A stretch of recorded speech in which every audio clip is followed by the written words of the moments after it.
नमस्कार दोस्तों, स्वागत है एक और वीडियो में। साथियों, इस वीडियो में बात करने वाला हूं मैं गर्मी में मूंग की फसल के बारे में। दोस्तों, आज के वीडियो में मैं आपको एक ऐसी महत्वपूर्ण जानकारी दूंगा जिससे कि आपके मूंग का उत्पादन डिसाइड होगा। दोस्तों, हमने अभी तक हमारे मूंग की फसल में जो भी किया है, यानी कि हमारे जिन किसान साथियों की फसल लगभग 40 दिन के लगभग की हो गई है, दोस्तों ऐसे में हम हमारे मूंग का उत्पादन कैसे बढ़ा सकते हैं। क्योंकि दोस्तों देखिए, अभी तक हमारे किसान साथियों ने मूंग में खाद मैनेजमेंट भी अच्छा किया, सिंचाई का प्रॉपर ध्यान दिया और इल्लियों की दवाई का छिड़काव भी किया है। लेकिन दोस्तों, जब हमारे मूंग 35 से 40 दिन की स्टेज में आते हैं और जहां पर मूंग में हमारे फूल और फलियां लगना स्टार्ट होती है, उस टाइम पे दोस्तों हमें विशेष तौर से ध्यान रखना पड़ेगा। तो साथियों, आपको मैं आज के वीडियो में सब कुछ पूरा डिटेल में बताऊंगा जिससे आपके मूंग का उत्पादन भी डिसाइड हो सकता है।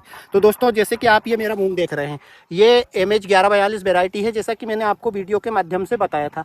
अब दोस्तों, ये लगभग मेरा 40 दिन का मूंग हो चुका है आज, और इसमें फूल आना स्टार्ट हो गए हैं, जैसे कि आप बिल्कुल देख सकते हैं वीडियो के माध्यम से, और इसमें फलियां लगना भी स्टार्ट हो गई है। अब दोस्तों, हमारे मूंग का उत्पादन जो डिसाइड होगा वो बिल्कुल यहीं से डिसाइड होगा, क्योंकि यहाँ पर नुकसान हुआ तो मानो हमारा उत्पादन सीधा सीधा गिरा। यानी कि वही तो कारण है दोस्तों, ज़्यादातर हमारे किसान साथियों का 2 से 3 कुंटल प्रति एकड़, 4 कुंटल प्रति एकड़ ही उत्पादन आता है।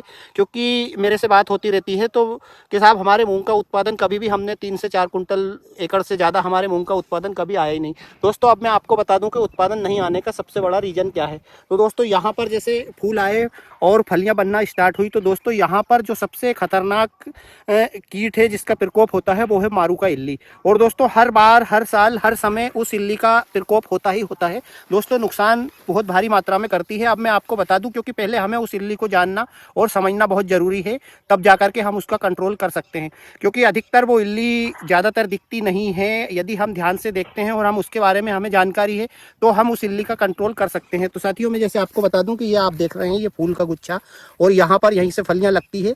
ये इस प्रकार से इसके अंदर जो है वो इल्ली रहती है।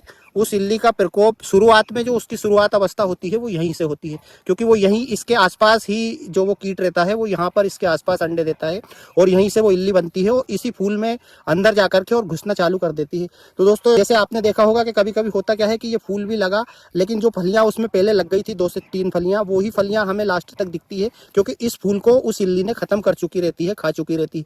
तो साथियों, जब भी आपको देखना है तो आप बड़े ध्यान से जाकर के देखेंगे अपने मूंग में।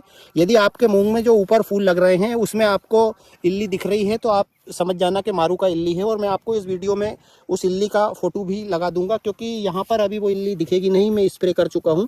और दोस्तों, हमें यहाँ पर अब कौन सा टेक्निकल डालना है, जैसे कि आपने पहले जो भी टेक्निकल डाला है वो वाला टेक्निकल अब यहाँ पर इतना अच्छा काम करेगा नहीं। तो यहाँ पर हमें थोड़ा सा हेवी वाला टेक्निकल लेना पड़ेगा, यानी कि क्लोरिंट्रानिपोल वाला टेक्निकल ले लेंगे। जैसे कोराजिन, आप समझ सकते हैं अपनी भाषा में, कोराजिन दवाई में जो भी है, कोराजिन में जो टेक्निकल रहता है, उस प्रकार की दवाई आप लेकर के, या फिर आप कोराजिन भी ले सकते हैं। और कोराजिन में आपको जिसका बेहतरीन रिजल्ट है, जैसे कि मैं डालता हूं, मैंने पिछली बार भी डाली थी और इस बार भी मैंने उसी का स्प्रे किया है। तो मैंने कोराजिन की जो मिशन डाली है और उसमें इमामेक्टिन ट्रिपल एक्स, दोस्तों मुझे उसका रिजल्ट काफ़ी शानदार मिला है।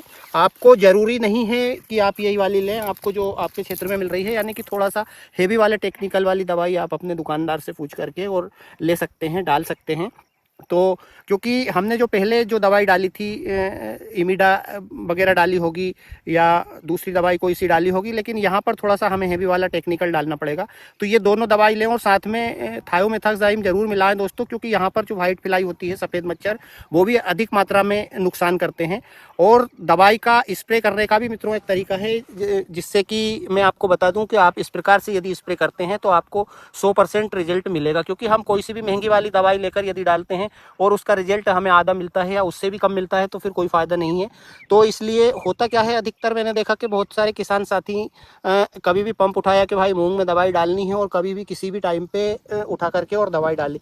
सो दोस्तों, गर्मी वाली फसल है तो जाहिर सी बात है कि गर्मी में टेम्परेचर का भी 35 से 40 डिग्री होना लाजमी बात है। टेम्परेचर ज़्यादा रहता है, ऐसे में फिर दवाई काम करती नहीं है और फिर किसान मित्र सोचते हैं कि इल्लियाँ मरी नहीं और फिर नुकसान हो जाता है। तो दोस्तों, हमें स्प्रे करते टाइम विशेष तौर से ध्यान रखना चाहिए कि टेम्परेचर कम होना चाहिए। जैसे कि हमने दवाई का स्प्रे हमें हमारे मूंग की फसल में करना है, या तो फिर आप उसको सुबह के टाइम बिल्कुल एन सुबह स्प्रे करेंगे तो अच्छा रहेगा। और दूसरा, या फिर आप सुबह स्प्रे नहीं कर पा रहे हैं तो आप शाम को 6 बजे के बाद, जब भी टेम्परेचर कम होने लगे, जब थोड़ा सामान्य टेम्परेचर होने लगे, उस टाइम पे यदि हम हमारे मूंग की फसल में स्प्रे करते हैं तो दोस्तों काफ़ी शानदार रिजल्ट आता है।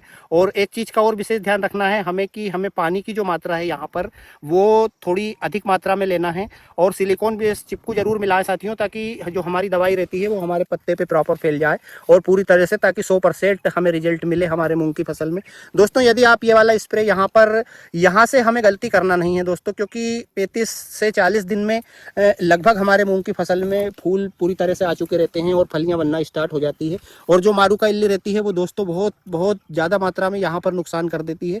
सबसे बड़ा मेन कारण हमारे मूंग की फसल में उत्पादन कम आने का दोस्तों यही है कि यहाँ पर हम बहुत सारे हमारे किसान साथी आलस कर देते हैं, या फिर सोच लेते हैं कि भाई हमने अभी 4 से 6 दिन पहले ही स्प्रे किया था। क्योंकि जब आपने स्प्रे करा था हो सकता है उस टाइम पे उस इल्ली का प्रकोप नहीं हुआ होगा, उस इल्ली का अटैक नहीं हुआ होगा। तो उसके जैसे आपने 6 दिन पहले स्प्रे किया और अब जाकर के उस इल्ली का अटैक हुआ है, तो दोस्तों हमारा वो वाला स्प्रे कोई काम का नहीं है। क्योंकि खास जो टाइम आया है अभी हमारे मूंग में उत्पादन बढ़ाने का, क्योंकि जितने फूल हैं, यदि इतने फूल में ही इतनी फलियां आएगी तो फिर दोस्तों निश्चित रूप से हमारा उत्पादन बढ़ेगा। तो विशेष तौर से ध्यान देने योग्य बात यही है कि यहाँ पर हमारे जितने भी फूल आए हैं उतने फूल फल में कन्वर्ट हो और फूल ड्रॉपिंग की समस्या बिल्कुल भी ना आए, और जो मारू का इल्ली है वो दोस्तों यहाँ पर नुकसान ना करे।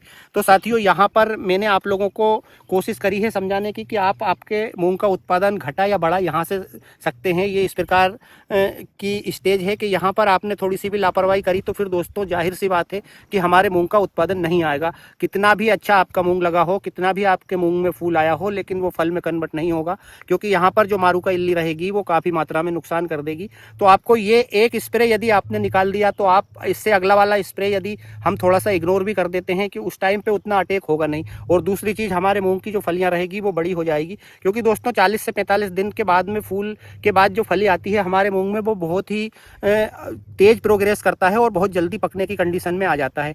अब दोस्तों मैं अगले वीडियो में आपको बता दूंगा कि जैसे आपको ये मेरा 1142 मूंग हैगा, इसमें हमें लास्ट पानी कब देना चाहिए और कब हमें इसमें लास्ट पानी देकर बंद कर देना चाहिए, ताकि हमारा मूंग जल्दी से जल्दी हार्वेस्ट हो। क्योंकि हमें आगे का बारिश वाली फसल का भी मैनेजमेंट देखना है, तो जल्दी से जल्दी खेत तैयार होना है। तो दोस्तों आप इस चैनल से जुड़कर इसको सब्सक्राइब जरूर कर लेना, ताकि मेरा बहुत जल्द एक वीडियो आएगा कि हमें इस वेराइटी में लास्ट पानी कब लगाना चाहिए, जिससे कि ये जल्दी से जल्दी हार्वेस्ट हो जाए और जल्दी से जल्दी हमारा खेत खाली हो जाए, तो हम अगली फसल की तैयारी करें। तो दोस्तों यदि आपको मेरी जानकारी अच्छी लगी हो तो इस वीडियो को लाइक कर देना और भी किसान साथियों के साथ शेयर कर सकते हैं, ताकि उनका भी फायदा हो सके। और दोस्तों आप जुड़ना जरूर इस चैनल से, क्योंकि आपको काफ़ी अच्छी जानकारी वीडियो के माध्यम से मिलने वाली है। इसके बाद अभी मूंग की फसल है, इसके बाद सोयाबीन के बारे में आपको A to Z जानकारी देता ही हूँ और देता रहूँगा दोस्तों। तो आज के वीडियो में ये थी एक छोटी सी जानकारी। मिलता हूँ बहुत जल्द एक और वीडियो में, तब तक के लिए जय जवान जय किसान, धन्यवाद।